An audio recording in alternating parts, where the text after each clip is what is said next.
आज हम लोग क्लास 11 में अध्याय 3 के अंतर्गत 3.2 एक्सरसाइज पढ़ने के लिए इंस्ट्रक्शन हम लोग देख रहे हैं। पिछले क्लास में भी हम लोग देख चुके थे कि कोणों का मान कैसे ज्ञात करते हैं हम लोग वैल्यू, और उस पर जो फलन होते हैं 90 degree plus minus theta, 180 degree plus minus theta, 270 degree plus minus theta, 360 degree plus minus theta, उन सब का सूत्र हम लोग देखे।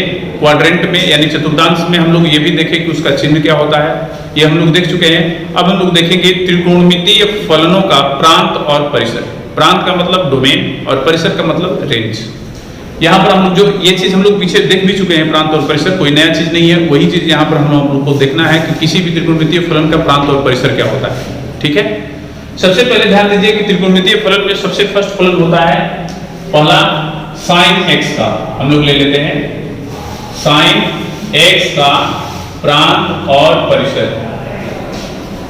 ठीक है, साइन x का प्रांत और परिसर ये हम लोग सबसे पहले देखेंगे। ठीक है, ये अब हम लोग एक हल बॉक्स तैयार करेंगे कि आलेख खींचने के लिए।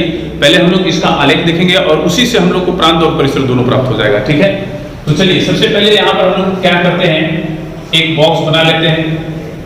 हम लोग 10 क्लास में पढ़ चुके हैं ऐसा बॉक्स बनाना, और वही बॉक्स यहाँ पर भी हम लोग बनाएंगे आलेख खींचने के लिए।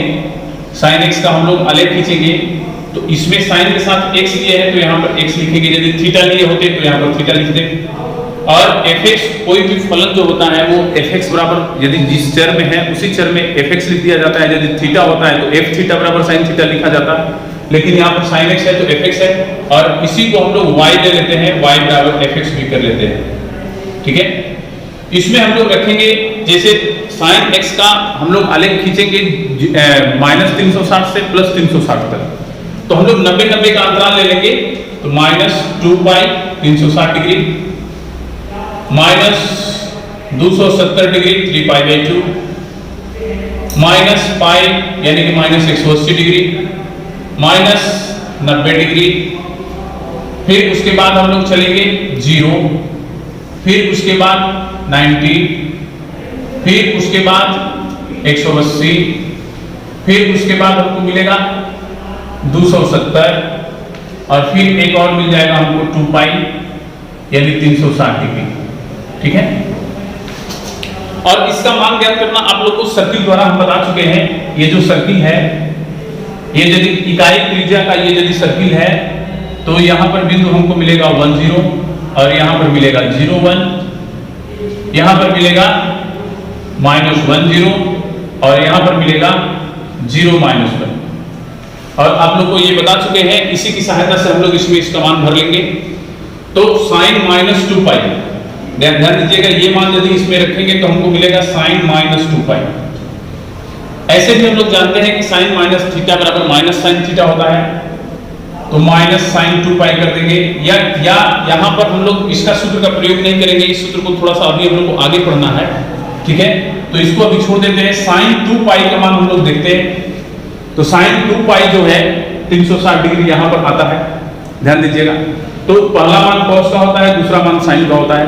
तो हम लोग देख रहे हैं कि साइन 360 डिग्री का मान क्या है, 0, तो हम लोग यहाँ पर 0 लिख लेंगे। फिर उसके बाद 270 डिग्री, तो पहला कॉस का होता है, दूसरा साइन का, तो साइन 270 का कितना है -1, तो यहाँ पर -1 लिख लेंगे। फिर आएंगे पाई पर, यहाँ पर हम लोग क्या लिखेंगे, ध्यान दीजिएगा -1। अब एक चीज -1 नहीं 0, अब एक चीज यहाँ पर आप लोग को ध्यान देना है कि कौन सा चतुर्थांश है और कौन सा चतुर्थांश में साइन पॉजिटिव होता है नेगेटिव होता है, उसके अनुसार हम लोग को मान लिखना होता है। तो उस सूत्र का प्रयोग हमको करना ही पड़ेगा। जैसे मान लीजिए, देखिए साइन माइनस थीटा बराबर होता है माइनस साइन थीटा, तो 2 पाई यदि करते हैं इसके हिसाब से भी हम लोग चेक कर लेते हैं कि ये जो मान हम लोग लिखे हैं चिन्ह के अनुसार सही है या गलत है। तो हम लोग यहाँ पर देखिए साइन 2 पाई का मान तो हमको 0 प्राप्त है, और 0 दोनों मान रखता है, इसलिए हमारा ये सही है। फिर अगला आएंगे 270 डिग्री पर, 270 डिग्री यहाँ लिखेंगे 3 पाई बाई 2, तो यहाँ भी मिलेगा 3 पाई बाई 2, और 270 डिग्री का मान माइनस है तो इसका मान माइनस होगा, ये बाहर माइनस है तो ये प्लस हो जाएगा। ठीक है, फिर उसके बाद पाई पर 0 है, हमको मालूम है साइन का। फिर आएंगे 90 डिग्री पर, तो माइनस में 90 डिग्री है तो माइनस पाई बाई 2 होगा, और देख रहे हैं यहाँ पर कि 1 है, तो 1 यदि यहाँ रखेंगे तो इसके बाहर माइनस है तो माइनस हो जाएगा। 0 पर 0 मिलता है, 0 पर 0 मिलता है साइन का मान। फिर उसके बाद पाई बाई 2 पर, अब ये तो पॉजिटिव आ गया, अब तो इसके हिसाब से आप लोग लिख सकते हैं पाई बाई 2 पर हमको क्या मिलता है 1, फिर पाई पर क्या मिलता है 0, फिर 270 पर क्या मिलता है -1, फिर 2 पाई पर क्या मिलता है 0। ऐसे हम लोग भर लेंगे और भरने के बाद हम लोग इसका आलेख खींचेंगे यहां पर। और ध्यान दीजिएगा ये x अक्ष है और ये y अक्ष है। यहां पर हम लोग ऐसे लिख लेंगे, ये मूल बिंदु है और इधर हम लोग लिख देंगे -π/2 जो हम लोग लिए हुए हैं, -π -3π/2 और -2π। फिर इस पर इधर लिखेंगे पॉजिटिव वाला ये π/2 π 3π/2 फिर उसके बाद 2π। ठीक है, अब हम लोग y अक्ष पर इधर ऊपर में पॉजिटिव 1 लिख देंगे और नीचे नेगेटिव -1 लिख देंगे, क्योंकि हमको इतना की ही जरूरत है। आप लोग देख रहे हैं कि जी 1 और -1 ही हमको प्राप्त है। तो चलिए -2π पर 0 है, तो देखिए -2π ये है और 0 वाला लाइन इसी पर है, तो यहाँ पर एक बिंदु दे देंगे। -3π/2 पर 1 है, तो -3π/2 पर 1 के सामने इधर आएंगे हम लोग, यहाँ ऐसे होगा। फिर -π पर 0 है तो 0 कर देंगे। फिर उसके बाद -π/2 पर -1 है तो यहाँ पर आ जाएंगे -π/2 और 1 के सामने। फिर 0 0 है तो ये हो जाएगा आपका। फिर उसके बाद π/2 पर 1 है तो यहाँ आ गए। फिर उसके बाद π पर 0 है तो यहाँ आ गए। फिर 3π/2 पर -1 है तो -1 के सामने यहाँ आ गए। फिर उसके बाद 2π पर 0 है। इसको हम लोग जैसे जैसे बिंदु लिखे वैसे वैसे इसको मिलाएंगे। तो देखिए कैसे मिल रहा है इसका आलेख।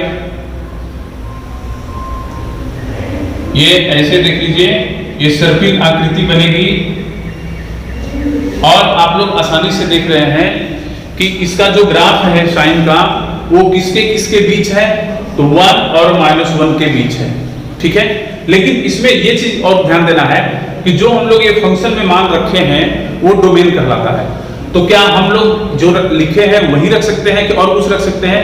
तो इसमें सारा चीज रख सकते हैं, कोई भी इसके लिए अपरिभाषित नहीं है साइन x के लिए। यानी कि x की जगह पर आप लोग 1 डिग्री 2 डिग्री 3 डिग्री जितना भी मन है उतना लिख सकते हैं, कोई दिक्कत नहीं है, सबका वैल्यू प्राप्त होगा। और परिसर में लेकिन हम लोग को देखना होगा कि मिल क्या रहा है। हमको इससे तो क्लियर हो गया कि इसमें हम लोग इस फंक्शन में x का कोई भी मान रख सकते हैं, तो कोई भी मान रख सकते हैं उसको हम लोग क्या कहते हैं, वास्तविक संख्या, यानी कि उसका प्रांत r हो जाएगा। यानी कि x जो है sin x में जो x है वो x के प्रत्येक मान के लिए परिभाषित होगा, इसलिए हमारा प्रांत r हो जाएगा। और परिसर इससे मिलेगा, तो परिसर हम लोग को इस बॉक्स से भी मिल जाता, लेकिन हम यहाँ पर ग्राफ खींचने का ये मतलब था कि ताकि आप लोग को प्राप्त जानकारी हो सके कि sin x का आलेख कैसा होता है। तो यहाँ पर हम लोग देख रहे हैं कि -1 और 1 के बीच ये ऊपर नीचे हो रहा है, सर्पिल आकृति बन रही है। तो इस स्थिति में हम लोग परिसर जो है वो -1 और 1 ले लेंगे, यानी कि -1 और 1 के बीच होगा। जो हम लोग इंटरवल पढ़े हुए हैं तो बड़ा कोष्ठक में क्लोज्ड इंटरवल में हम लोग लिखेंगे परिसर -1 1।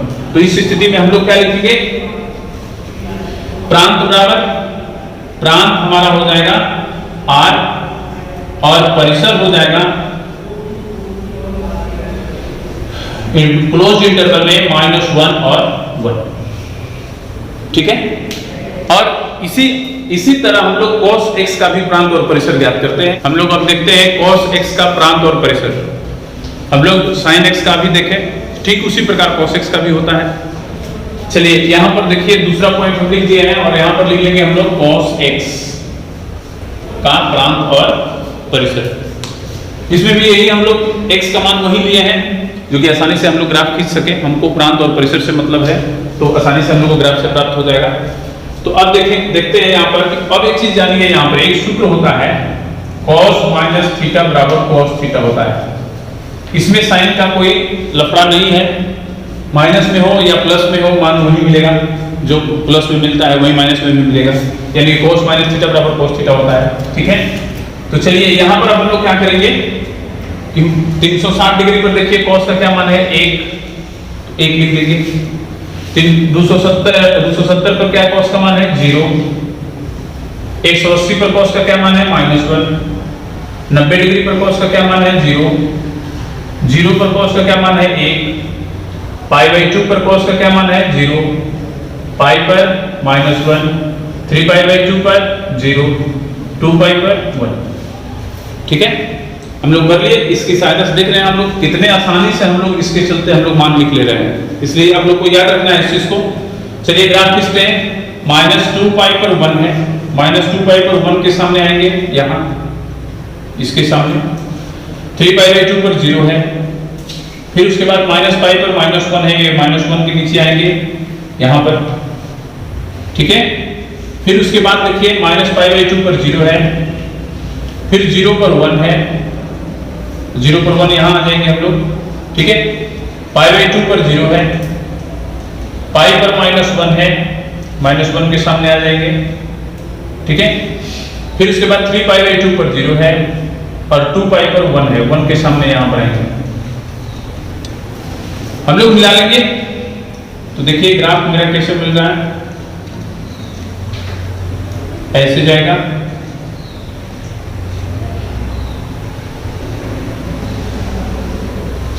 ठीक है।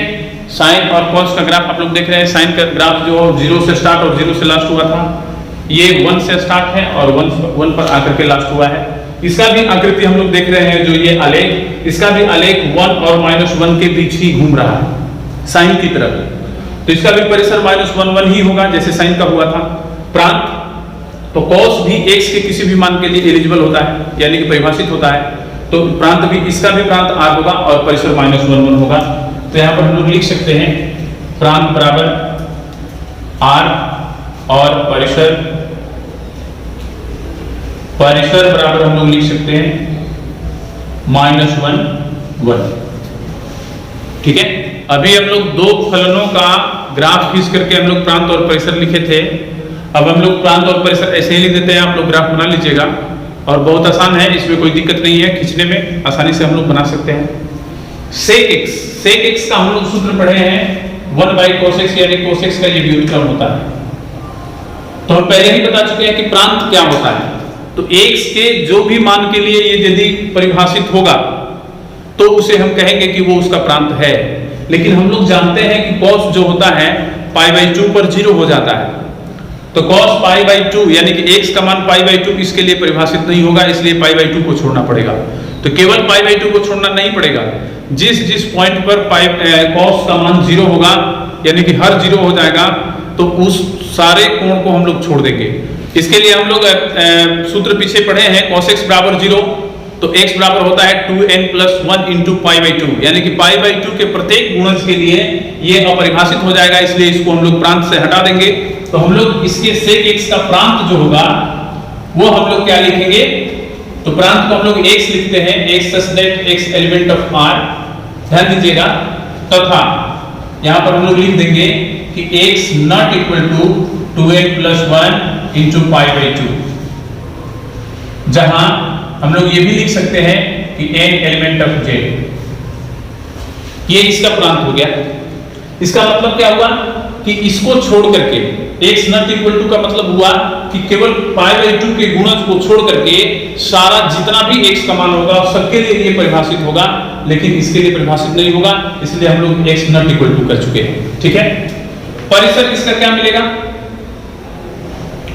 परिसर देखिए, परिसर को हम लोग y लिखते हैं, तो y such that y element of r, तथा ध्यान दीजिएगा y less than equal to -1 या y greater than equal to 1 होगा, क्योंकि हम लोग जानते हैं कि साइन और कॉस दोनों -1 और 1 के बीच ही घूमता रहता है, तो उसका व्युत्क्रम भी यदि -1 का व्युत्क्रम करेंगे तो -1 ही मिलेगा और 1 का व्युत्क्रम करेंगे तो 1 ही मिलेगा।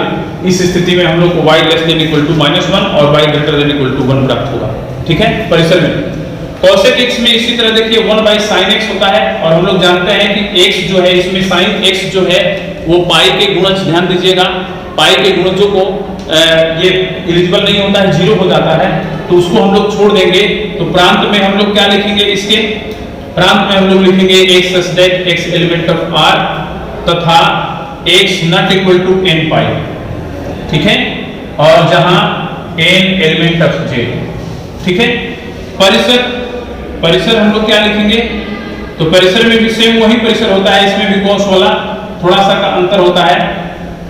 इसमें हम लोग लिखते हैं y greater than equal to 1 पहले या y less than equal to -1, ये हमको इसका परिसर प्राप्त हो गया। फिर उसके बाद tan x का हम लोग लिखेंगे, tan x बराबर होता है sin x बटा में cos x। तो ध्यान दीजिएगा इसमें बटा में cos x है, ये भी cos x जिस पॉइंट पर 0 होगा उसको छोड़ करके बाकी सभी के लिए ये एलिजिबल होगा। तो इसके लिए प्रांत हम लोग क्या लिखेंगे, तो प्रांत बराबर हम लोग लिखेंगे x such that x element of r। और ध्यान दीजिएगा कि यहाँ पर हमको क्या लिखना है, cos x कब 0 नहीं होता है, तो मालूम है 2n+1 × π/2 पर 0 होता है, तो नहीं के लिए x नॉट इक्वल टू कर देंगे, तो x not equal to 2n+1 × π/2, ठीक है। और फिर यहाँ पर हम लोग लिख देंगे n एलिमेंट ऑफ z, यानी कि जो इसमें n है वो एक इंटीजर है, पूर्णांक है। और परिसर देखिए, इसमें परिसर जो होता है tan में r प्राप्त होता है, यानी कि परिसर इसका जो होगा वो r होगा, केवल और केवल r, कोई भी वास्तविक संख्या इसमें प्राप्त हो जाएगी, इसके लिए कोई दिक्कत नहीं है। cot x को हम लोग लिखते हैं cos x बटा में sin x।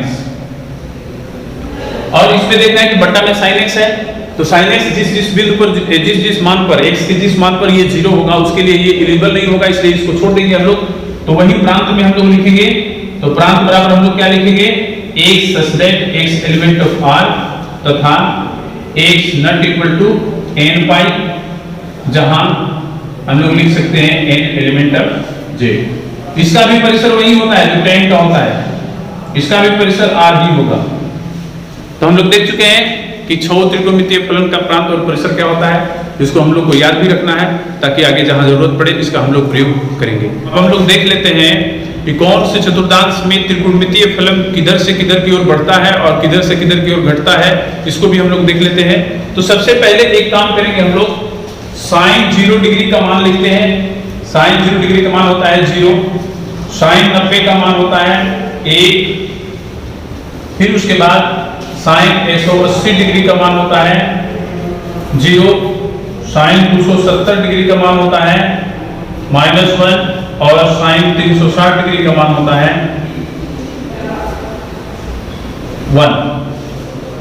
0। ठीक है। अब ध्यान दीजिए यहां पर कि प्रथम चतुर्थांश जो लिखा है कि 0 से 1 की ओर बढ़ता है, तो हम लोग क्या करते हैं कि sin 0 degree, sin 30 degree, sin 45 degree, sin 60 degree, sin 90 degree पर पहुंचते हैं, ऐसे मान रखते रखते, यानी कि कोण का मान हम लोग बढ़ा रहे हैं, 0 डिग्री से 90 की तरफ जा रहे हैं। तो 0 डिग्री पर हमको 0 मिलता है और 90 डिग्री पर 1 मिलता है, तो 0 से हम लोग 90 डिग्री की ओर बढ़ रहे हैं, तो उसका मान भी 0 से 1 की ओर बढ़ रहा है। ठीक है, यानी कि 0 से बड़ा है 1, इसलिए हम लोग कहेंगे कि बढ़ रहा है, तो वही लिखा गया है 0 से 1 की ओर बढ़ता है। सेकंड चतुर्थांश में देखिए sin 90 का मान 1 होता है, सेकंड चतुर्थांश 90 से 180 होता है, तो sin 90 का मान 1 होता है और sin 180 का मान 0 होता है। तो देख रहे हैं कि 1 से 0 की तरफ हम लोग बढ़ रहे हैं। 90 डिग्री से हम लोग आगे बढ़ेंगे, 180 डिग्री तक जाएंगे, तो हम लोग देख रहे हैं कि 1 से 0 की तरफ हम लोग बढ़ रहे हैं। इसका मतलब कि 1 से 0 कम होता है, इसलिए घट रहे हैं। तो यहाँ पर लिखा गया है 1 से 0 की ओर घटता है। ठीक है। तृतीय चतुर्थांश में हम लोग देखते हैं, तृतीय चतुर्थांश 180 से 270 डिग्री तक होता है। sin 180 का मान 0 और sin 270 का मान -1 होता है। तो हम लोग देख रहे हैं कि 0 से हम लोग -1 की तरफ जा रहे हैं, तो 0 से हम लोग संख्या रेखा पर -1 बाई की तरफ होता है, यानी कि हम लोग इसमें भी घट रहे हैं, तो वो लिखा गया है 0 से -1 की ओर घटता है। ठीक है। चतुर्थ चतुर्थांश जो होता है वो 270 डिग्री से 360 डिग्री तक होता है। 270 का मान 1 है और 360 का मान 0 है, तो हम लोग -1 से दाहिने तरफ बढ़ेंगे तो 0 प्राप्त होता है, यानी हम लोग बढ़ रहे हैं। दाहिने की तरफ बढ़ते हैं तो बढ़ना कहा जाता है, तो यहाँ पर लिखा गया है कि -1 से 0 की ओर बढ़ता है। इसी तरह बाकी भी आप लोग को नीचे लिखा गया है cos, tan, cot, sec और cosec का आप लोग देख लीजिएगा। इसमें cos 1 का प्रथम चतुर्थांश में 1 से 0 की ओर घटता है, सेकंड में 0 से -1 की ओर घटता है, थर्ड में -1 से 0 की ओर बढ़ता है और फोर्थ में 0 से 1 की ओर बढ़ता है। tan जो होता है वो फर्स्ट चतुर्थांश में 0 से +∞ की ओर बढ़ता है और सेकंड में -∞ से 0 की ओर घटता है, बढ़ता है -∞ से 0 की ओर। तृतीय में 0 से ∞ की ओर बढ़ता है और चतुर्थ में -∞ से 0 की ओर बढ़ता है। cot भी उसी तरह है, sec भी उसी तरह है, cosec भी उसी तरह है। आप लोग देख करके आसानी से समझ सकते हैं। ठीक है। अब हम लोग देखेंगे इस एक्सरसाइज को, यानी कि 3.2 प्रश्नावली को पढ़ने के लिए हमें जिस सूत्र की जरूरत है वो सूत्र हम लोग 10 क्लास में पढ़े थे, लेकिन फिर भी हम यहाँ पर देख रहे हैं त्रिकोणमिति में बहुत ज्यादा सूत्र होता है। तो हम पहले एक काम करते हैं, सारे सूत्र जो है वो हम लोग देख लेते हैं, पहले जो क्लास 10 में पढ़े हैं वो, और इसमें जो पढ़े हैं वो तो आप लोग को लिखवा ही दिए हैं। तो पीछे वाला सूत्र पहले हम लोग एक बार रिवीजन कर लेते हैं। सबसे पहले यहाँ पर हम लोग लिख लेंगे सूत्र फॉर्मूला, ठीक है। इसमें हम लोग क्या करेंगे, सबसे पहला सूत्र है हमारा साइन थीटा, और हम लोग जानते हैं, देखिए एक यहां पर हम फिगर बना देते हैं थोड़ा सा समझने के लिए। ये है मेरा राइट एंगल ट्रायंगल जिसमें एंगल बी 90 डिग्री है और एंगल सी को हम थीटा ले लिए, ठीक है। तो एंगल सी के सामने वाली जो भुजा होगी वो आपका परपेंडिकुलर होगा यानी लंब होगा, ठीक है। ये बेस होगा आपका थीटा के लिए और ये हाइपोटेन्यूज है, सबको मालूम है, ठीक है, यानी कि लंब, कर्ण और आधार। हम लोग साइन थीटा का सूत्र पढ़े हैं 10 क्लास में, लंब बटा में कर्ण P/H, ठीक है। या 10 क्लास में एक और सूत्र हम लोग पढ़े थे, साइन थीटा बराबर सम्मुख भुजा बटा में कर्ण। तो सम्मुख भुजा के मतलब ये जो कोण है उसके सामने की भुजा और बटा में कर्ण, ठीक है। तो अब ध्यान देना है, ये सामने cos थीटा में हम लोग क्या लिखते हैं, आधार बटा में कर्ण। लेकिन एक चीज ये ध्यान देना है कि साइन थीटा बराबर इसको हम लोग लिख दिए, उसके बाद cos थीटा बराबर यही को लिख देते हैं, cos थीटा बराबर आधार बटा में कर्ण B/H। आधार को हम लोग संलग्न भुजा भी कहते हैं। फिर उसके बाद tan थीटा बराबर लंब बटा में आधार P/B। cot थीटा tan का व्युत्क्रम होता है तो ये उल्टा हो जाएगा B/P। फिर उसके बाद sec थीटा cos का ऑपोजिट होता है H/B, और cosec थीटा बराबर हमारा हो जाएगा H/P। दूसरा सूत्र में ये पहला था हम लोग का, जो प्राइमरी नॉलेज हमको चाहिए, इस सूत्र की सहायता से हम लोग अभी जो एक्सरसाइज बनाएंगे वो भी बना सकते हैं, और आगे भी क्वेश्चन, जैसे इस सूत्र की सहायता से हम लोग 10 क्लास में भी क्वेश्चन बनाए हैं। तो इसकी जानकारी बहुत जरूरत है, जानकारी की बहुत जरूरत है। तो इस एक्सरसाइज को हमको पढ़ने के लिए त्रिकोणमिति की सारा सूत्र को हमें नॉलेज होनी चाहिए, क्योंकि त्रिकोणमिति में बहुत ज्यादा सूत्र की आवश्यकताएं होती है। तो चलिए सबसे पहले इसके बाद हम लोग क्या लिखे थे, साइन थीटा बराबर हम लोग पढ़े थे 1/cosec थीटा, cosec थीटा। फिर उसके बाद हम लोग cos थीटा बराबर क्या पढ़े थे, 1/sec थीटा। फिर उसके बाद tan थीटा बराबर हम लोग क्या पढ़े थे, sin थीटा बटा में cos थीटा, पहला सूत्र। और दूसरा सूत्र होता है 1/cot थीटा। cot थीटा बराबर हम लोग क्या पढ़े थे, cos थीटा बटा में sin थीटा और इंटू 1/tan थीटा, नहीं बराबर में होगा tan थीटा, यानी कि cot थीटा का भी दो सूत्र होता है, tan का भी। sec थीटा बराबर होगा 1/cos थीटा और cosec थीटा बराबर 1/sin थीटा, ठीक है। चलिए उसके बाद हम लोग चलते हैं कि किसी भी फलन और उसके व्युत्क्रम फलन का गुणनफल 1 के बराबर होता है, यानी कि sin theta into cosec theta बराबर 1, tan theta into cot theta बराबर 1, sec theta into cos theta या cos theta into sec theta बराबर 1। ये हम लोग 10 क्लास में ही पढ़े हैं। अब ध्यान देना है यहाँ पर कि हम लोग उसमें कुछ आइडेंटिटीज भी पढ़े थे, सर्वसमीकाएं, जिसको हम लोग लिख रहे हैं 4 नंबर में, sin square theta plus cos square theta बराबर 1। ये तो प्रचलित सूत्र है।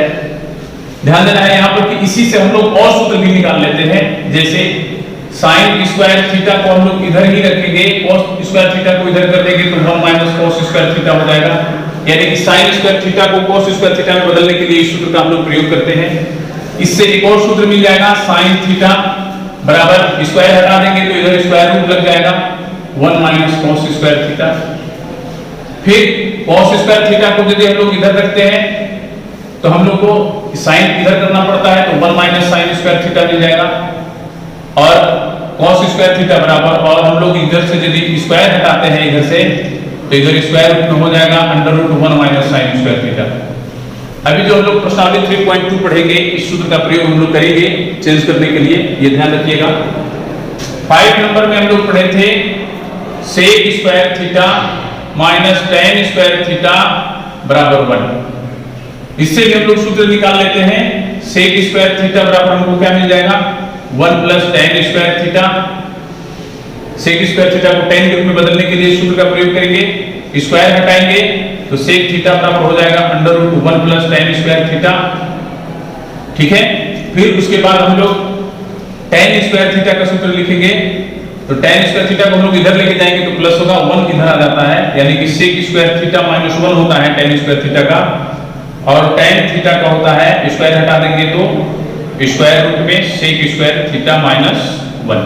ठीक है, फिर उसके बाद 6 नंबर समस्या cosec square theta minus cot square theta बराबर 1 होता है, तो कोसेक स्क्वायर थीटा बराबर क्या मिलेगा, कोसेक स्क्वायर थीटा बराबर 1 प्लस कॉट स्क्वायर थीटा होता है।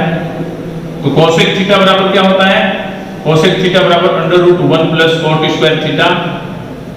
फिर उसके बाद हम लोग अब कॉट स्क्वायर थीटा का लिखते हैं, तो कॉट स्क्वायर थीटा बराबर क्या मिलेगा कोसेक स्क्वायर थीटा माइनस 1, और कॉट थीटा बराबर क्या मिलेगा under root cosec square theta minus 1। ये देख रहे हैं हम लोग, इस एक सर्वसमीका से हम लोग यहाँ पर 4 सूत्र निकाल चुके हैं। ये सर्वसमीका भी, ये आइडेंटिटीज भी, ये भी फॉर्मूला ही है। इसी एक फॉर्मूला से देख रहे हैं हम लोग इतना सूत्र निकाल चुके हैं जो हम लोग क्लास 10 में भी इसका प्रयोग किए हुए हैं। ठीक है, इसके बाद साइन हम लोग पढ़े हैं 10th क्लास में, साइन 90 डिग्री माइनस थीटा बराबर cos theta. Cos 90 degree minus theta बराबर sine theta. Tan 90 degree minus theta बराबर cot theta. Cot 90 degree minus theta बराबर टेन थीटा।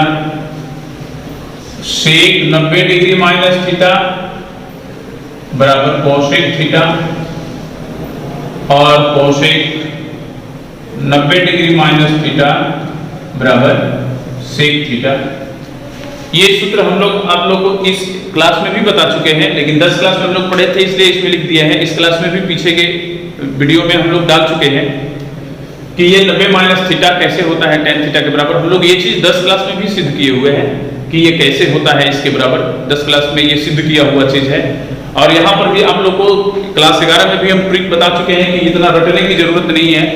केवल इतना ही नहीं है, साइन 90 माइनस थीटा का हम लोग 10 क्लास में पढ़े थे। 11 क्लास में क्या क्या पढ़ना है, 90 प्लस थीटा, ध्यान दीजिए 90 degree plus theta, 180 degree minus theta, 180 degree plus theta, 270 degree minus theta, 270 degree plus theta, 360 degree minus theta, 360 degree plus theta. यानी इतना का सूत्र तुम लोग को अभी पढ़ना है 11 क्लास में, जो कि इसका ट्रिक हम आप लोग को बता चुके हैं। देखिए 90 माइनस थीटा पर कितने हैं फलन, 6 फलन का हम लोग मान लिखते हैं, तो उसी तरह इसमें भी 6 होगा, इसमें भी 6 होगा, इसमें भी 6 होगा, तो कितना सूत्र हम लोग याद कर पाएंगे। उसके लिए हम आप लोग को ट्रिक बता चुके हैं, उसको ध्यान से देख लीजिए। हमको लगता है कि आपको रटने की जरूरत नहीं पड़ेगी, कंठस्थ हो जाएगा। तो यहाँ पर देख लीजिए 6 है, तो 1 2 3 4 5 6 7 और 1 8, यानी कि 48 सूत्र आपका हो रहा है। तो ध्यान दीजिएगा कि इस स्थिति में हम लोग कितना सूत्र याद करेंगे, तो उसके लिए ट्रिक आप लोग को बताया जा चुका है, उस पर आप लोग ध्यान दीजिएगा। हमको नहीं लगता है कोई दिक्कत होगा। एक चीज और यहाँ पर है, थोड़ा सा उसको भी हम बता देते हैं। एक चीज और है, यहाँ पर हम लोग जो क्वाड्रेंट बनाते हैं, ये y है, ये एक x है, ये 0 है, और ये y का प्रतिबिंब और ये x। इसमें फर्स्ट क्वाड्रेंट में ये सेकंड क्वाड्रेंट है, ये थर्ड क्वाड्रेंट है, ये फोर्थ क्वाड्रेंट है। फर्स्ट क्वाड्रेंट में हम लोग किसी भी कोण को अल्फा से सूचित करते हैं, ठीक है। सेकंड में यदि इसी कोण को हमको सेकंड चतुर्थांश में लाना है तो पाई माइनस अल्फा लिखते हैं, ये चीज याद रखिएगा।